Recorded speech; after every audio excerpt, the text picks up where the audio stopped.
Pemirsa, Polres Jakarta Barat membongkar sindikat produksi uang palsu 1,5 miliar rupiah di Tasikmalaya, Jawa Barat. Lebih dari 15.000 uang palsu pecahan 100.000 berikut mesin dan juga peralatan produksi disita polisi.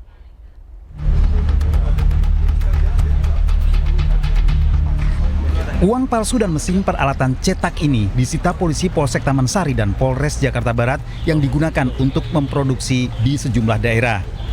15.610 lembar uang palsu pecahan 100.000 disita polisi. Di lokasi produksi Desa Cipedes, Tasikmalaya, polisi menemukan mesin yang digunakan untuk mencetak uang palsu. Sementara di Desa Wilahar Wangon, Banyumas, Jawa Tengah, penyidik menemukan mesin berukuran lebih panjang yang diduga dipersiapkan untuk meningkatkan kapasitas produksi. Sindikat ini diduga melakukan produksi dalam 2 tahap, bulan Januari dan bulan Mei 2026. Pada produksi pertama, sekitar 12.000 lembar dicetak, sementara 4.000 lembar dinyatakan cacat, sedangkan 8.000 lembar lainnya dinilai memiliki kemiripan dengan uang asli. Uang palsu diduga diedarkan dengan cara dicampur bersama uang asli, kemudian digunakan untuk berbelanja. Lagi uangnya. Dalam hal ini, penyidik menyita sebanyak 15.610 lembar. Jadi kita tidak menggunakan bahasa rupiah, karena ini uang palsu tidak ada nilainya. Uang palsu tidak bisa dinilai, ya. Jadi rupiah 15.610 rupiah. Barang-barang tersebut ada yang rusak dan juga ada yang memang sudah tersebar, namun masih alhamdulillah kami amankan semua. Masyarakat diminta tidak panik, namun tetap waspada dan memeriksa keaslian uang dengan metode dilihat, diraba, dan diterawang. Dari Jakarta, Miftahul Gani melaporkan.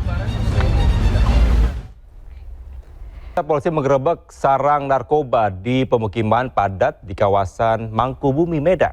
Dalam penggerebekan, polisi sempat terlibat pergumulan dengan seorang pengedar hingga lompat ke sungai.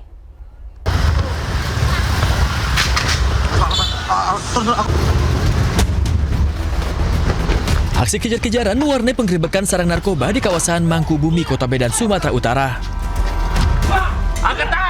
Bahkan sejumlah pria yang diduga sebagai pelaku narkoba nekat melompat ke sungai untuk menghindari kejaran petugas.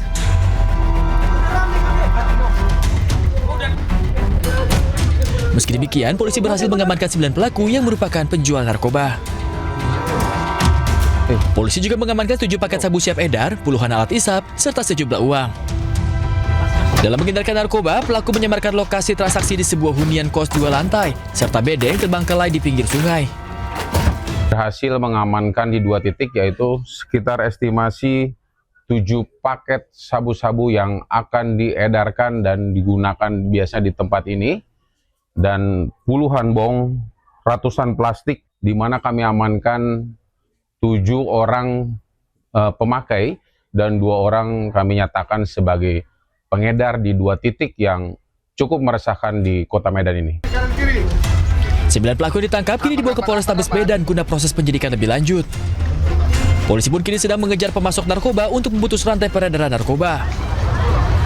Dari Medan, Sumatera Utara, Adi Palapa Harahap, A-News melaporkan. Pemirsa, lagi-lagi aksi debt collector atau penagih utang meresahkan. Ya, viral seorang debt collector diduga melakukan pemaksaan disertai dengan ancaman dan penganiayaan di Cengkareng, Jakarta Barat. Iya, makanya parkir ibu, jangan begitu. Viral seorang debt collector nekat masuk ke dalam sebuah mobil pengendara yang hendak ditarik paksa lantaran kredit pembayaran dianggap macet 3 bulan di kawasan Jalan Lingkar Luar Barat, Cengkareng, Jakarta Barat. Penagih utang tersebut ribut mulut dengan pengendara di dalam mobil, membuat korban menjadi ketakutan. Karena tindak pengancaman dan kekerasan kepada sopir mobil, korban yang tetap menjalankan laju mobilnya tanpa mengindahkan permintaan debt collector untuk menuju kantornya. Korban melaporkan kasus ini ke Polsek Cengkareng. Polisi dari Polsek Cengkareng bersama Polres Jakarta Barat bergerak cepat menangkap pelaku debt collector. Sempat terjadi keributan keluarga korban dengan rekan-rekan debt collector hingga dilerai polisi. Karena pihak keluarga korban tidak mau mencabut laporan dan berdamai dengan pihak pelaku, kasus yang dialami korban akan terus berlanjut sesuai hukum yang berlaku. Driver mobil datang melaporkan kejadian ini ke Polsek Cengkareng. Polsek Cengkareng sama Satreskrim melakukan pencarian, penyelidikan siapa sebenarnya identitas dari pelaku ini. Kemudian diamankanlah pelaku ini di kantornya dan dibawa ke Polsek.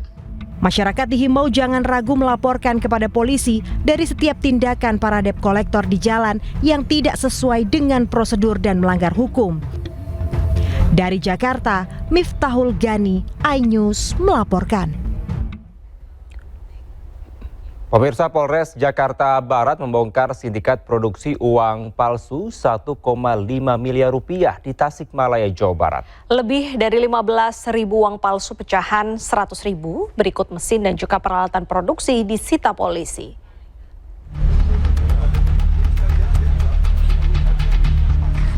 Uang palsu dan mesin peralatan cetak ini disita polisi Polsek Taman Sari dan Polres Jakarta Barat yang digunakan untuk memproduksi di sejumlah daerah. 15.610 lembar uang palsu pecahan 100.000 disita polisi.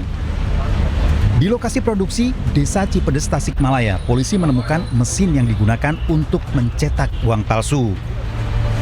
Sementara di Desa Wilahar Wangon, Banyumas, Jawa Tengah, penyidik menemukan mesin berukuran lebih panjang yang diduga dipersiapkan untuk meningkatkan kapasitas produksi. Sindikat ini diduga melakukan produksi dalam 2 tahap, bulan Januari dan bulan Mei 2026. Pada produksi pertama, sekitar 12.000 lembar dicetak, sementara 4.000 lembar dinyatakan cacat, sedangkan 8.000 lembar lainnya dinilai memiliki kemiripan dengan uang asli. Uang palsu diduga diedarkan dengan cara dicampur bersama uang asli, kemudian digunakan untuk berbelanja. Lagi uangnya. Dalam hal ini, penyidik menyita sebanyak 15.610 lembar.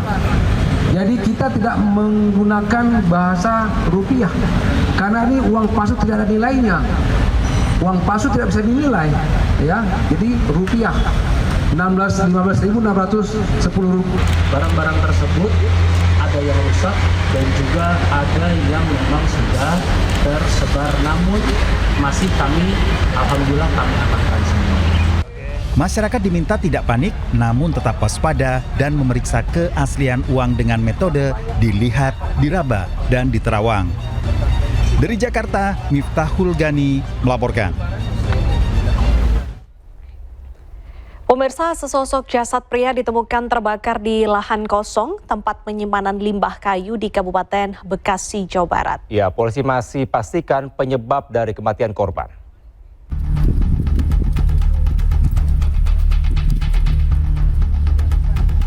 Warga Kampung Jati, Kelurahan Jati Mulia, Kecamatan Tambun Selatan, Kabupaten Bekasi, Jawa Barat, dikejutkan dengan penemuan jasad pria dalam kondisi hangus terbakar.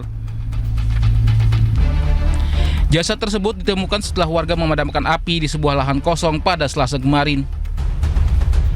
Jasad korban ditemukan di antara tumpukan limbah kayu yang hangus terbakar. Polisi yang datang ke lokasi kejadian kesulitan mengidentifikasi korban karena kondisi seluruh jasad hangus terbakar. Polisi juga belum menemukan identitas, pakaian maupun barang milik korban. Rekaman CCTV di sekitar lokasi juga turut diperiksa, namun belum ditemukan aktivitas mencurigakan yang mengarah ke TKP. Udah dipacil gitu, kena dengkolnya, mayat dah, ya udah ambil Pak RT gitu. Udah, kita singkat gitu dong. Yang macul itu ibu berarti? Bukan. Oh. Jadi saya enggak, itu siapa bocah enggak, pokoknya minta tolong ya Bu ya. Gelap gulita, pokoknya saya judulnya menyelamatkan api supaya jangan merembet. Kok ternyata ada mayat. Itu udah gitu aja nih. Evakuasi korban. Jadi pada saat kami ke sana itu memang ditemukan sesosok jenazah berkelamin laki-laki dengan kondisi yang sudah terbakar 100%. Jadi dari kepala, wajah sampai seluruh badan itu sudah terbakar. Itu dibakar di tempat sampah atau seperti apa? Jadi ini kita tidak bisa bilang itu dibakar atau enggak ya. Jadi kami menemukan jenazah yang sudah terbakar. Nah, soal penyebabnya nanti masih dalam penyelidikan. Petugas kepolisian Polsek Tambun Selatan belum dapat memastikan apakah korban meninggal dibunuh atau karena kebakaran. Penyebab kematian korban menunggu hasil otopsi dan pemeriksaan forensik. Dari Kabupaten Bekasi, Jawa Barat, Didit Junaidi, iNews melaporkan. Sementara pemirsa, tim rescue pemadam kebakaran dan penyelamatan Kabupaten Bekasi, Jawa Barat mengevakuasi 2 balita yang terkunci di dalam kamar. Petugas terpaksa merusak pintu kamar demi menyelamatkan kedua balita yang sudah terkurung selama hampir 1,5 jam.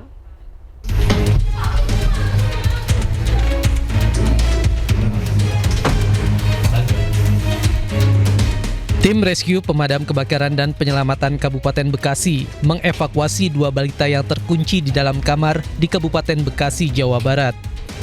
Petugas terpaksa mencungkil pintu kamar menggunakan linggis, hingga pintu berhasil dibuka kurang dari 5 menit.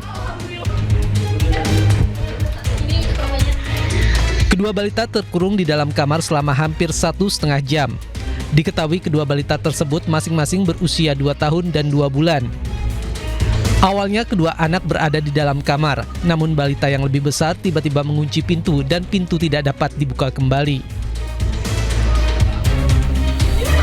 Karena kunci yang biasa di dalam kamar itu kan suka ada di dalam tuh, anak kuncinya. Nah, si anak kayak 2 tahun ini main kunci, pak ceklek kunci, pada saat diarahkan untuk buka nggak bisa kan harus pakai tenaga. Oh, dikunci sama anak yang paling besar? Itu, sampai dia kelelahan, diarahkan sama orang tuanya, ketiduran akhirnya tuh. Yang nangis yang bayinya malah. Kedua korban berhasil dievakuasi dalam kondisi aman dan selamat. Diimbau agar orang tua lebih berhati-hati saat meninggalkan anak di dalam rumah. Dari Kabupaten Bekasi, Jawa Barat, Ahmad Jauhari Lutfi, iNews melaporkan. Tak terima diisukan dicopot dari jabatannya, Kepala Dinas Perhubungan Goa membajak apel pagi di kantor Bupati Goa, Sulawesi Selatan. Keributan tidak terelakkan karena ratusan ASN bingung dengan aksi itu hingga Satpol PP menggiring Kadishub keluar dari lapangan. Tidak ada. Bubar.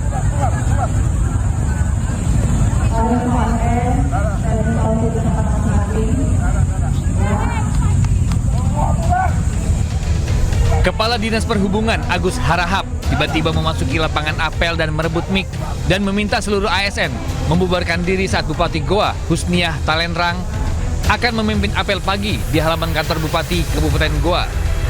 Sontak kejadian ini membuat ASN kebingungan dan memicu keributan di lapangan. Tak lama, Kepala Dinas Perhubungan dikawal sejumlah petugas Satpol PP menjauh dari lokasi. Usai terjadi keributan, apel pagi pada Senin kemarin tetap dilanjutkan dan dipimpin Bupati Goa. Diduga, aksi ini sebagai bentuk kekecewaan Kepala Dinas Perhubungan yang diisukan akan dicopot Bupati Goa dari jabatannya bersama 15 pejabat lainnya.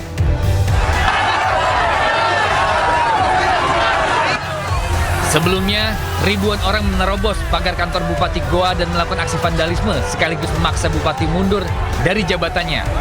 Aksi ini dipicu isu penonaktifan 16 Kepala Satuan Kerja Perangkat Daerah (SKPD) termasuk Sekda oleh Bupati. Masa menilai Bupati Husniah Talenrang telah mencoreng budaya dan kearifan masyarakat di Kabupaten Goa. Para pedemo sempat menduduki kantor Bupati hingga akhirnya membubarkan diri. Dari Kabupaten Goa, Sulawesi Selatan, Bukma iNews melaporkan. Pemirsa, data semrawut bikin warga sengsara. Ya, di Kulon Progo, Yogyakarta, seorang tukang becak terpaksa kehilangan bansos karena terdata masuk desil 9 yang berarti kategori orang kaya.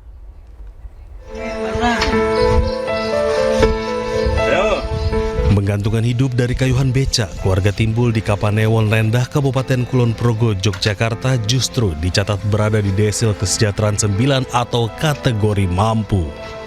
Kejanggalan data ini membuatnya terancam kehilangan hak bantuan sosial serta anak bungsunya terancam putus kuliah. Timbul adalah orang tua tunggal yang harus menghidupi kedua anaknya seorang diri. Dengan fisik yang semakin terbatas, ia hanya mampu bekerja sebagai tukang becak di kawasan Malioboro pada malam hari dengan pendapatan harian yang jauh dari cukup. Timbul baru mengetahui dirinya berada di desil 9 saat sang anak akan mengajukan beasiswa untuk kuliah di balai desa. Ternyata setelah anak saya tuh ke balai desa, itu tanya sama bapak, Bapak Lurah itu katanya desilnya naik gitu loh, jadi ya. Wakil Bupati Kulon Progo, Ambar Purwoko, segera berkoordinasi dengan kantor BPS Kulon Progo untuk meminta klarifikasi dan evaluasi data agar hak bantuan sosial warga miskin tidak terputus akibat anomali data. Memastikan, dan kami harus terjun langsung, apalagi mendengar dengan anak yang tidak bisa sekolah. Program kami di Kabupaten Kulon Progo, bagaimanapun namanya pendidikan harus diutamakan. Pihak Pemkab berkomitmen agar mengawal proses revisi data ini secepatnya sehingga keluarga Timbul bisa kembali menerima hak bantuan sosial. Pemirsa, kebakaran hutan dan lahan juga terjadi di Sulawesi Selatan dan nyaris menjalar ke permukiman warga. Kebakaran diduga disebabkan oknum yang sengaja membakar.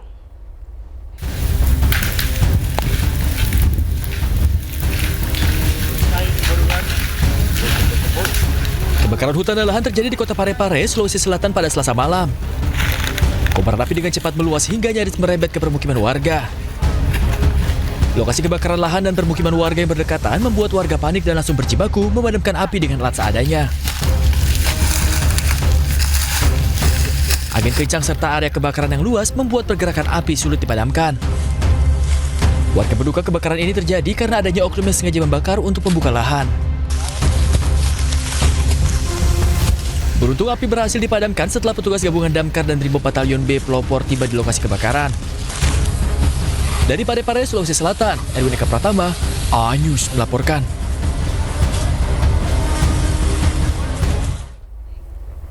Sementara itu, kawasan hutan di objek wisata alam Gunung Nona, Kabupaten Nrekang, Sulawesi Selatan terbakar hebat. Kobaran api melahap hutan dan juga lahan warga hingga sekitar 10 hektar.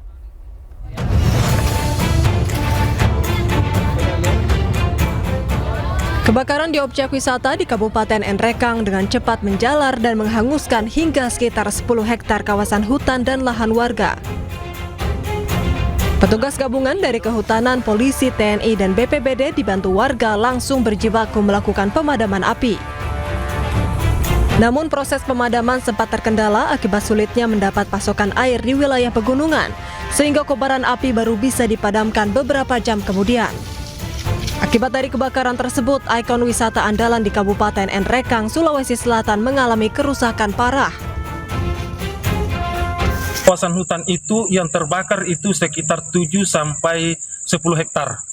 Dan itu nanti bisa dipadamkan setelah sekitar jam 11 malam. Angin kencang, rumput dan ranting pohon kering di musim kemarau sejak beberapa bulan terakhir diduga menjadi penyebab munculnya sumber api di kawasan objek wisata Gunung Nona tersebut. Masyarakat pun diimbau untuk menghindari melakukan pembakaran saat berada di lahan, mengingat saat ini terjadi kemarau panjang akibat fenomena El Nino yang membuat suhu panas meningkat. Dari Nrekang, Sulawesi Selatan, Jufri Tonapa, A-News melaporkan. Kebakaran hutan dan lahan terus meluas di Palangkaraya, Kalimantan Tengah hingga permukiman warga diselimuti asap. Atas kejadian ini, Polda Kalimantan Tengah telah menetapkan 13 tersangka dalam kasus pembakaran hutan dan lahan.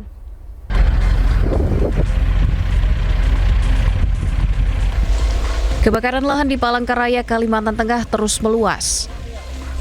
Lahan gambut di Jalan Bukit Palangka 7, Kecamatan Jekan Raya terbakar pada Selasa siang.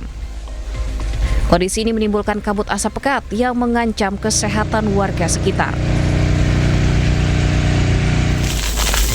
Kobaran api juga mendekati permukiman di Jalan Bangaris 23 Palangkaraya karena tiupan angin kencang dan lahan kering. Api yang membesar semakin mendekati pemukiman hingga sempat menimbulkan kepanikan warga.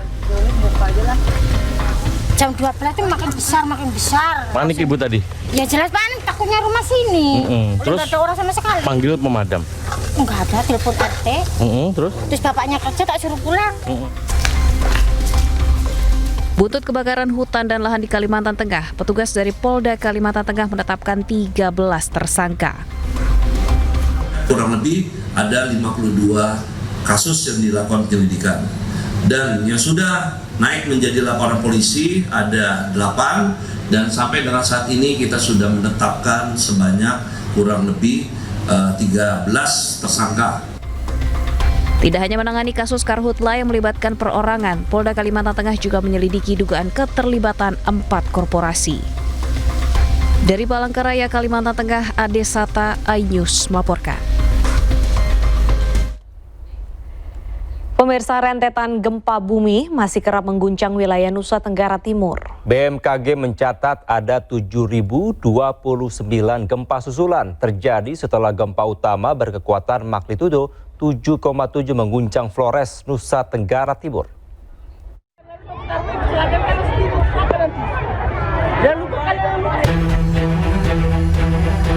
Aktivitas gempa susulan Flores masih dalam pemantauan Badan Meteorologi, Klimatologi, dan Geofisika atau BMKG untuk memastikan perkembangan kondisi kegempaan di wilayah Nusa Tenggara Timur. BMKG mencatat gempa susulan terbesar memiliki kekuatan magnitudo 6,2. Dari ribuan gempa susulan, sebanyak 32 gempa memiliki magnitudo di atas 5 dan tidak berpotensi tsunami. Selain itu, 141 gempa susulan dirasakan masyarakat di sejumlah wilayah terdampak. Total gempa susulan yang terjadi sebanyak 7.029 setelah gempa utama magnitudo 7,7 yang terjadi pada 15 Agustus lalu. Masyarakat diminta tetap waspada, namun tidak panik menghadapi aktivitas gempa yang masih berlangsung.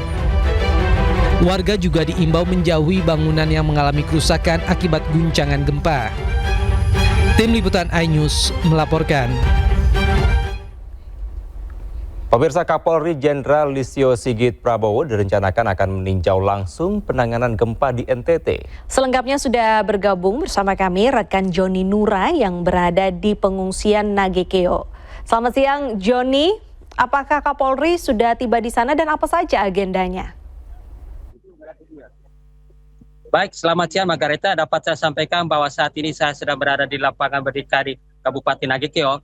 Seperti tertampar di belakang saya bahwa adalah Polri buat masyarakat, maka saat ini Pak Kapolri dan Pak Presiden pun dalam perjalanan menuju ke Kabupaten Nagekeo dan melihat langsung secara langsung korban gempa bumi yang ada di Kabupaten Nagekeo sendiri, Margaret. Pak Kapolri tidak datang kosong tapi membawa sejumlah bantuan kepada masyarakat yang terdampak gempa bumi yang terjadi di Nagekeo sendiri. Margareta, mungkin bisa Anda melihat bahwa di belakang saya ada sejumlah bantuan yang disediakan Bapak Kapolri untuk masyarakat Nagekeo yang menjadi korban. Lihatkan bagaimana suasana pengungsian? Baik Margaret, ini adalah suasana di lapangan berdikari Nagekeo, di mana para pengungsi sedang menunggu kedatangan Bapak Kapolri di tenda dan mereka akan langsung menerima bantuan Bapak Kapolri sendiri berupa sembako yang sudah disiapkan oleh Bapak Kapolri. Para pengungsi ini sangat senang karena bisa bertemu langsung dengan Bapak Kapolri dan Bapak Presiden dan menyapa mereka secara langsung, Margaret. Ada juga di sini Margaret bahwa ada juga posko kesehatan yang sudah disiapkan oleh Polri untuk melayani korban bencana gempa bumi yang merasa sakit dan bisa memeriksakan diri di posko kesehatan yang sudah disediakan oleh Polri sendiri, Margaret. Selain dari ini posko kesehatan, ada juga posko trauma healing yang sudah dibangun oleh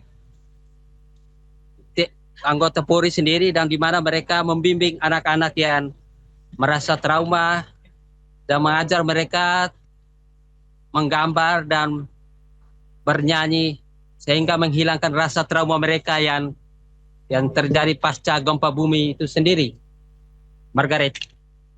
Ini adalah suasana. Selain trauma healing, Polri juga menyediakan dapur umum. Masyarakat sangat mengucapkan terima kasih kepada Polri bahwa awal kejadian Polri sudah menyediakan dapur umum untuk melayani warga yang terdampak gempa bumi sendiri, Margaret. Ini juga salah satu posko yang dibangun oleh Polri terkait memberikan bimbingan kepada anak-anak yang terdampak gempa di Nagekeo sendiri, Margaret. Rencananya Pak Kapolri dan rombongan Presiden akan tiba sekitar pukul 12 siang, Bu. Margaret. Ini adalah anak-anak sangat bergembira karena mereka diajar untuk menggambar dan merancang kertas menjadi bunga. Ini adalah salah satu ibu korban yang setia untuk mendampingi anak-anak. Baik, Joni, kalau dilihat di sana untuk cuaca dalam kondisi cerah, apakah ini dapat mendukung dari kegiatan Kapolri di sana atau ada hambatan lain yang mungkin dari sana Anda bisa lihat di sana, Joni?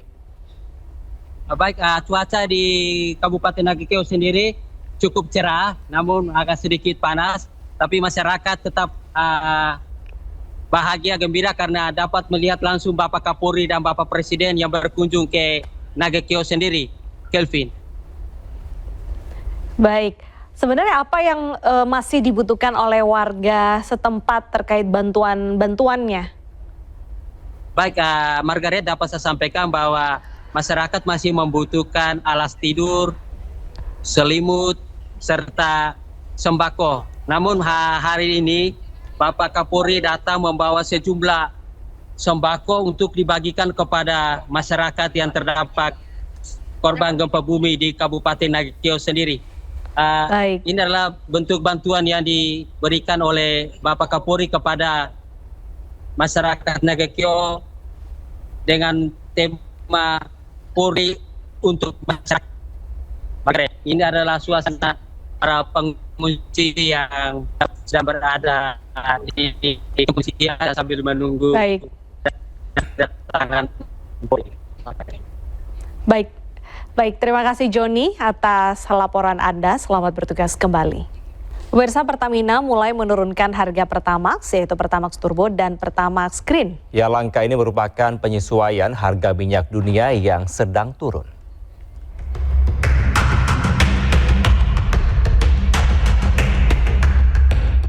PT Pertamina resmi menurunkan harga 3 jenis bahan bakar minyak non-subsidi di bulan Agustus 2026.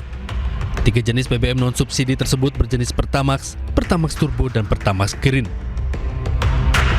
Untuk harga Pertamax turun menjadi Rp15.950, turun dari harga sebelumnya di harga Rp16.250 per liter. Sementara harga Pertamax Turbo turun Rp1.000 per liter menjadi Rp18.300 per liter dari harga sebelumnya Rp19.300 per liter. Dan Pertamax Green turun dari Rp17.000 menjadi Rp16.600 per liter. Penyesuaian harga tersebut tidak terpengaruh untuk harga BBM non-subsidi lainnya, jenis Pertamina Dex dan Dexlite. PT Pertamina tidak menurunkan harga dan tetap dihargai Rp21.150 per liter untuk Pertamina Dex dan Dexlite, Rp19.700 per liter. Penyesuaian harga tersebut disambut baik oleh sejumlah pengendara yang menggunakan BBM non-subsidi. Ya lumayan sih, nggak ngurangin harga kocek, jadi lebih irit juga uangnya, jadi nggak jadi makan banyak lah. Bagus ya, alhamdulillah agak turun, nggak terlalu kayak awal-awal pas naik itu kan sampai hampir 17.000 ya. Nah sekarang udah 15.000 sekian kan, ya agak murah lah. Ya lumayan sih, terima kasih juga. Tapi kalau bisa ya diturunin lagi lah BBM-nya harganya. Iya. Penurunan harga BBM non-subsidi ini merupakan arahan pemerintah atas pertimbangan menurut penyesuaian harga minyak dunia, nilai tukar rupiah, serta daya beli masyarakat. Pertamina juga menjamin untuk BBM subsidi tidak akan naik hingga akhir 2026. Dari Jakarta, Bagus Prasetyadi, Leman Ainus melaporkan. Pemirsa, akibat stok dari distributor terus alami penurunan sejak 2 bulan terakhir. Ini harga daging sapi di Pasar Kebayoran Lama Jakarta Selatan yang biasa dijual Rp130.000 per kilonya, kini melonjak hingga Rp150.000 dan Rp160.000 per kilogramnya. Kenaikan harga daging terus terjadi di sejumlah pasar di Jakarta. Salah satunya di Pasar Kebayoran Lama Jakarta Selatan. Yang biasanya harga daging dijual Rp130.000 per kilonya, kini terus merangkak naik menjadi Rp150 hingga Rp160.000 per kilonya. Selain faktor permintaan yang tinggi, adanya penurunan dari distributor juga menjadi penyebab harga daging semakin tak terkendali.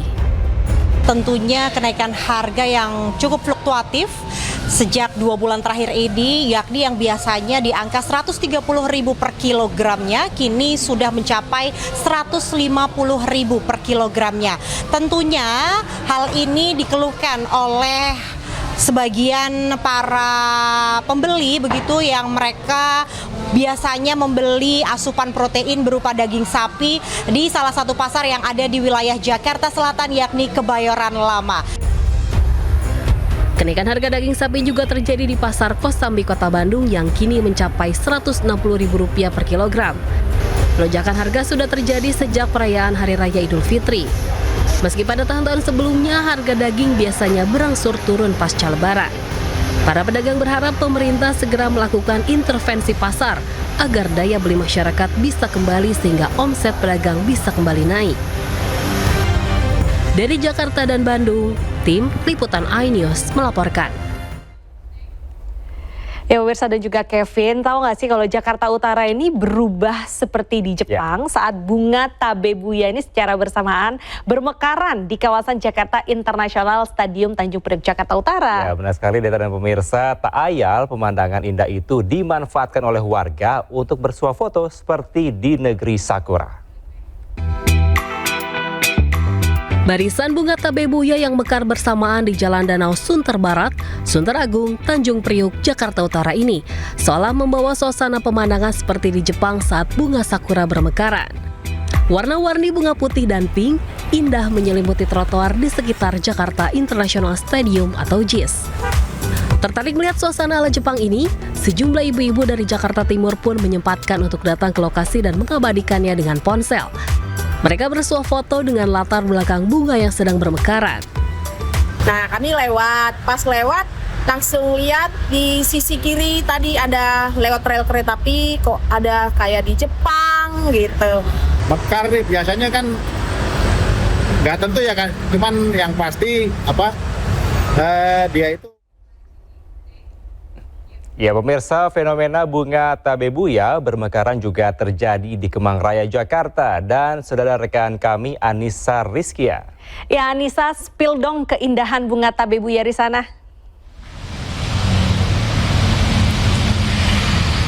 Kevin, Deta dan juga pemirsa, rasanya kalau jalan-jalan di wilayah Kemang Raya ini saya berasa lagi di Jepang karena saya sudah menyaksikan begitu ya, dari tempat saya berdiri hingga sekiranya 50 meter, ini banyak sekali deretan pohon-pohon bunga tabebuya yang menyelimuti area pedestrian Kemang Raya. Saya akan tunjukkan kepada Deta dan juga Kevin, di belakang saya tepat, ini merupakan salah satu pohon tabebuya yang begitu rindang dan juga tentunya begitu cantik apabila diabadikan momen di bawahnya, karena tak hanya dari bagian atas pohon tabebuya ini bermekaran, namun juga di sepanjang pedestrian banyak sekali bunga-bunga yang berjatuhan menghiasi jalan area Kemang Raya dari tempat kami melaporkan.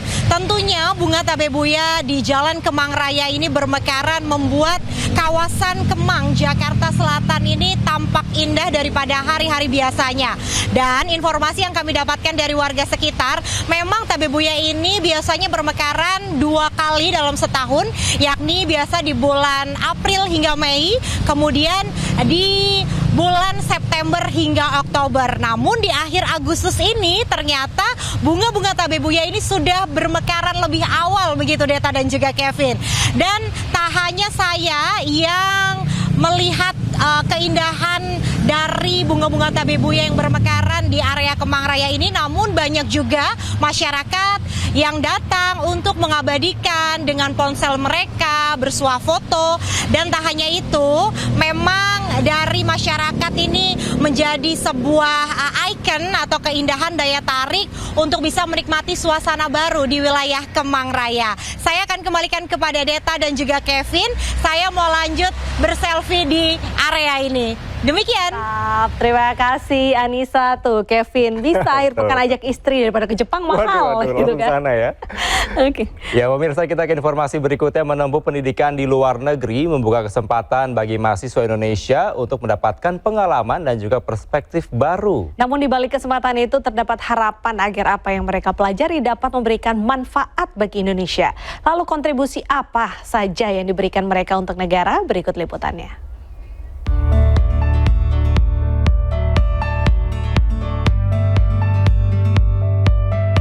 Kota Melbourne diakui secara global sebagai salah satu kota pendidikan terbaik di dunia.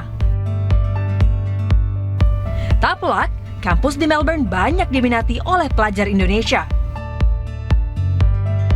Salah satunya di University of Melbourne. Jumlah pelajar Indonesia di sini mencapai 800 orang. Selain menuntut ilmu, para mahasiswa di Indonesia ini aktif bergabung organisasi yang fokus dalam bidang akademik serta sosial budaya. Tak hanya sekedar bagaimana hidup dan belajar di Australia, mereka juga membangun jejaring dan menggagas berbagai program yang diharapkan memberi manfaat bagi masyarakat di tanah air. Waktu Ideathon kompetisi kemarin kita melakukan mentorship. Jadi ada mentorship bagaimana sih suatu ide itu bisa dikemas dan bisa dipresentasikan dalam waktu yang singkat gitu ya. Dan itu juga salah satu suatu kontribusi juga dari kami gitu ya untuk membantu teman-teman bagaimana sih bisa membuat ide itu menjadi lebih visible, lebih kuat dan bisa berkontribusi untuk Indonesia. Dan sekarang aturan dari LPDP memperbolehkan teman-teman LPDP yang begitu pasca lulus untuk bisa tetap mengambil ilmu dan experience selama 2 tahun di luar negeri sebelum mereka kemudian mengaplikasikan di Indonesia. Bagi mereka, belajar di Australia bukanlah tujuan akhir. Ada harapan agar pengalaman hari ini menjadi bekal untuk menciptakan perubahan di Indonesia di masa depan. Dari Melbourne, Australia, Fazila Khairunisa, iNews melaporkan. Pemirsa, jet tempur penjajah Israel bombardir sebuah masjid dan pabrik desalinasi air di Gaza, Palestina.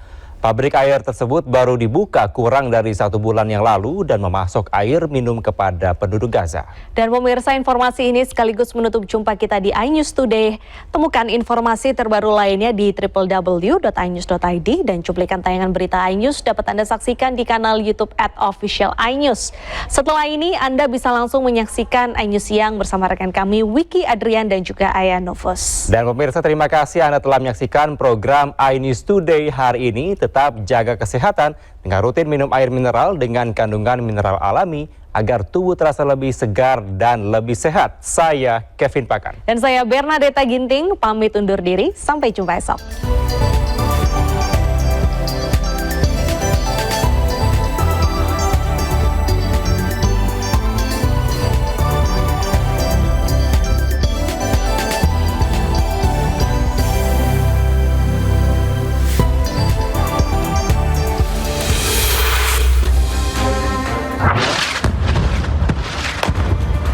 Sebuah ledakan besar mengguncang lingkungan Sheikh Radwan di kota Gaza, Palestina, Senin siang. Serangan udara Israel menghantam pabrik desalinasi air yang baru dibuka dan sebuah masjid.